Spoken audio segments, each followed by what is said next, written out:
I'm Lauren Green, and you're in the Strategy Room. It's official. Donald Trump has chosen Indiana Governor Mike Pence as his running mate.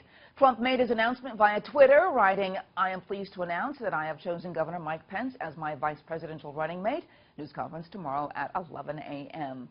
Well, now that it's official, will this choice help or handicap his campaign against Hillary Clinton? Well, here to weigh in are Democratic strategist Jeanne Zaino and Republican strategist Brian Morgenstern. Welcome to you both. Thank you. Brian, let me start with you. So is Pence the best pick for Mr. Trump? It was unexpected. I mean, I was still betting on Gary Busey for a while, so I wasn't sure. But look, here's what this tells me. It tells me that the campaign sees vulnerability with traditional conservatives who are traditionally part of the coalition, particularly social conservatives, because that is something that Mike Pence has hung his career on. So that tells me that they don't actually see the evangelical coalition as locked up yet. They need an emissary to those voters while Trump tries to build this unconventional coalition made up of voters who maybe don't typically show up and don't particularly vote Republican all the time. So he'll be reaching out to them. Pence will be trying to lock up traditional Republican voters. I don't know that it'll work because Pence is not a strong personality like Trump is. He doesn't have a huge Could he balance him out or not? Yeah, he's kind of the anti-Trump, I suppose. Oh, no. You know, the yin to the yang. But in terms of the length of his sort of reach of his network, it doesn't strike me as a huge ad for the campaign. You know, Jeanne, is he too far to the right in order to appeal to a more general constituency, because there are a lot of people hoping on those independents from the Democratic Party would come over to Trump? Yeah, and I mean, I think that this is, you know, a very curious choice, because I agree it signals that the Trump campaign has felt that they are weak when it comes to the establishment Republicans, the conservatives, the socially conservatives in the party, the evangelicals. Yes, they are weak there because Trump is a non-traditional Republican and a non-traditional candidate.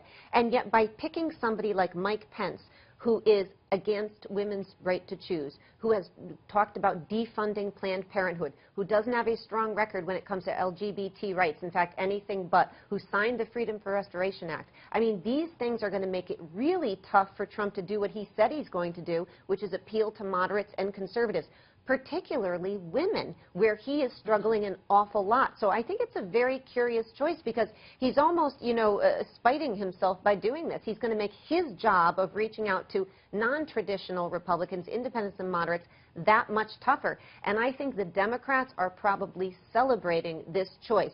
The one thing I do think it does for him is it strengthens his appeal in the all-important Midwest with white males, and that's a plus for him. But in terms of reaching out to young people, in terms of reaching out to women, that's going to be even more challenging with Mike Pence on his team. But, now, Brian, I want to ask you something, because Trump and Pence have really disagreed on several issues. One of the keys being that Trump's plan to ban Muslims from entering the United States. So that's just one of them. There are other issues, the trade issues, all of that.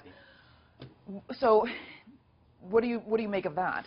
Well, look, I mean, no two candidates agree 100% of the time. I mean, no two spouses agree 100% of the time. There's always going to be some disagreement on those issues. Now, those are pretty key ones in terms of Trump's, you know, marketing of himself. Those are really key issues, so it's unusual to disagree on those.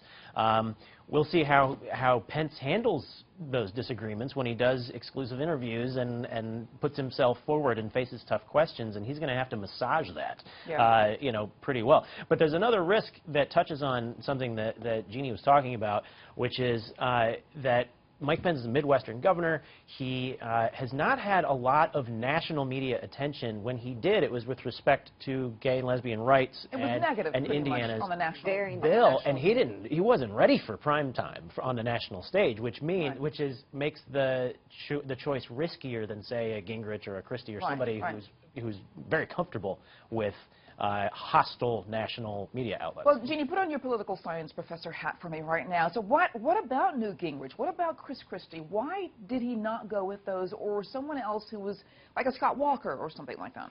You know, I thought that Chris Christie, despite the fact they are both northeastern Republicans and both moderate, I thought that that was the person that Trump really seemed personally to want. Of course, there are personal issues with his son-in-law and Chris Christie, so that may have been a negative. I think there is also the fact that many people feel their personalities are too similar in a way. They're both northeastern Republicans, too moderate.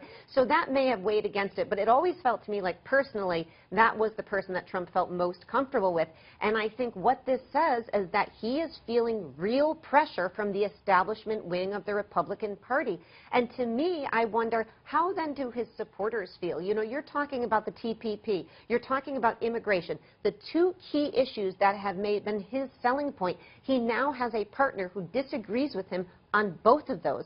And I'm not sure you're able to overcome it. You know, Brian's talking about how is Pence going to massage that. I don't know if you can. If you are in favor of free trade, you know, what is he going to do? Pull a Hillary Clinton and go the opposite route? That's very tough to do. Same thing when it comes to immigration. These are the two calling cards for Donald Trump. So in a way, while Republicans are celebrating on the Hill and they're happy with this choice, I don't know if the Trump supporters are going to be happy and if they're going to come out to vote. All right. I thank you very, very much, Jeanne and Brian, for being here. For complete coverage on the 2016 election, go to foxnews.com. I'm Lauren Green, and thanks for watching.